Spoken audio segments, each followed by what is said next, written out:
Is this the best mass drop could offer? This is the RedScarf78 from mass drop, and it's okay at best. Here's a rundown of this keyboard. It's a RedScarf78 with aluminum sides and an acrylic bottom. An aluminum plate holds the 65-gram Zealios, decked with PCB-mounted stabilizers with a win-keyless bottom row, a stepped caps lock, and a split backspace. The keycaps I've thrown onto this review are GMK carbon, and I've decided to use the set for two reasons. First, I can say all the components of this keyboard except for the cable came from mass drop. Secondly, I feel like I haven't had enough chances to show this set off. So here we go. Right off the bat, the first thing I noticed about this keyboard was how awkward the angle felt. My wrist felt slightly strained when typing on this keyboard without a wrist rest. The angle just isn't for me, and for those who don't mind typing a bit higher, it can work out just fine. Just depends on your posture and your hand and wrist size and etc. The second thing that struck out as obvious as an elephant in the room were the stabilizers. Goodness gracious, these stabilizers are as wobbly as they are loud. I didn't go with the split backspace just because I like that layout on this build, but also because that'd be one less stabilizer I'd have to hear rattling away every time I pressed it. The stabilizers that were included were a real detriment to this build. They have more wobble than a drunk Manofinterests, and they have so much rattle I bet even rattlesnakes would be scared of this keyboard.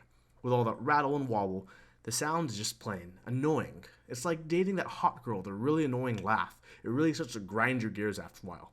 Here, take a listen.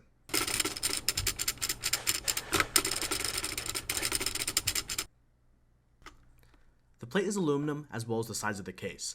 The bottom is a clear acrylic. It doesn't do the best job at diffusing the LEDs, but I think it does well enough. Since the whole bottom is clear, you can get a pretty cool view of the PCB. In my opinion, the major downside of an all acrylic bottom is the weight reduction compared to having an aluminum bottom with an acrylic layer for diffusion.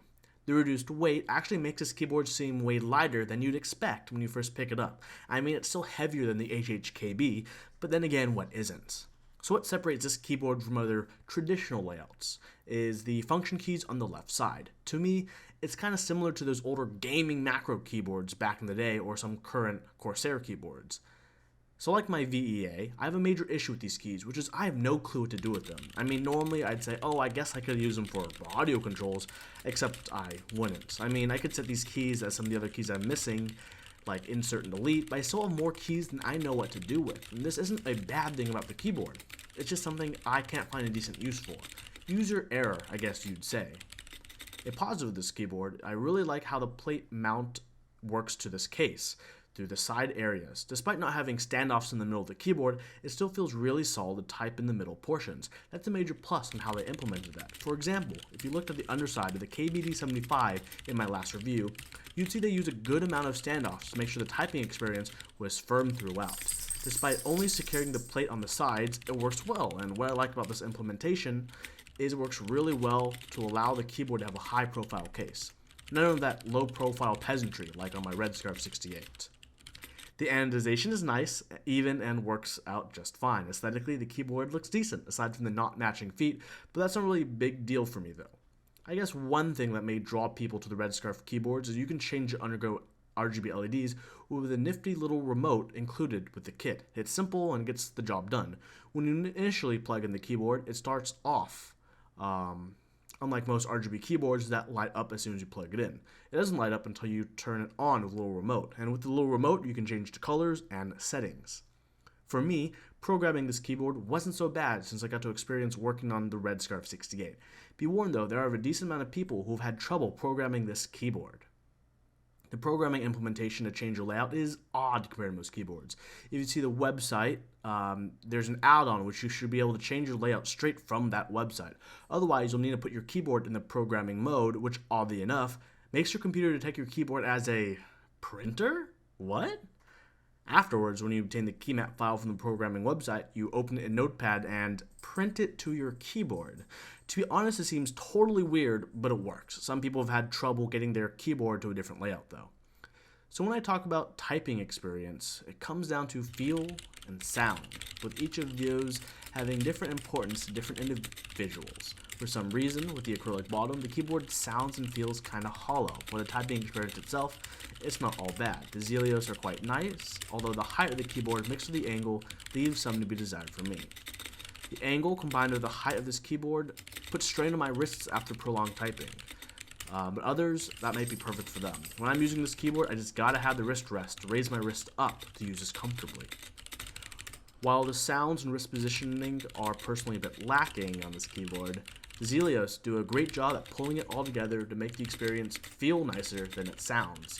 The Zealios, 65 grams, are weighed nicely for easy typing and have a decent tactile bump that make it easy to continue typing. Is this keyboard worth it? This complete kit I got from Mashshop cost me about $270, and honestly, I don't think it's really worth that price at all. For paying that much, Mashshop should have included better stabilizers, especially when it was an $11 add-on for stabilizers and a nondescript cable. Taking the price of the switches away, the total still sits at around $200.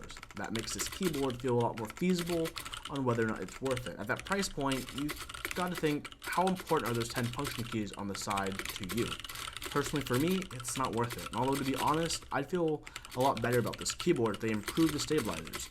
I've complained so much about the stabilizers, but it's kind of a testament of how important small details are when building a keyboard. At the end of the day, I don't really feel a strong connection with this keyboard. It's decent, and it gets the job done, albeit loudly.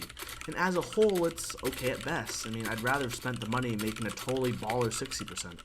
This 65% layout has gained quite a bit of popularity recently, so I guess this keyboard is for those who really love that layout and still want the extra keys on the side.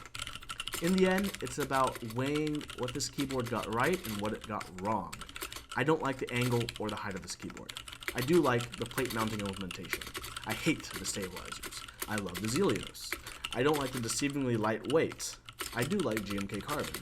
I don't care for the side function keys, but I like how the side profile case works. The best way for me to summarize this review, now that we've come to this conclusion, is after this review period, I'm switching keyboards as soon as possible. Not because this keyboard is necessarily bad, but I have so many better choices. Thank you for watching.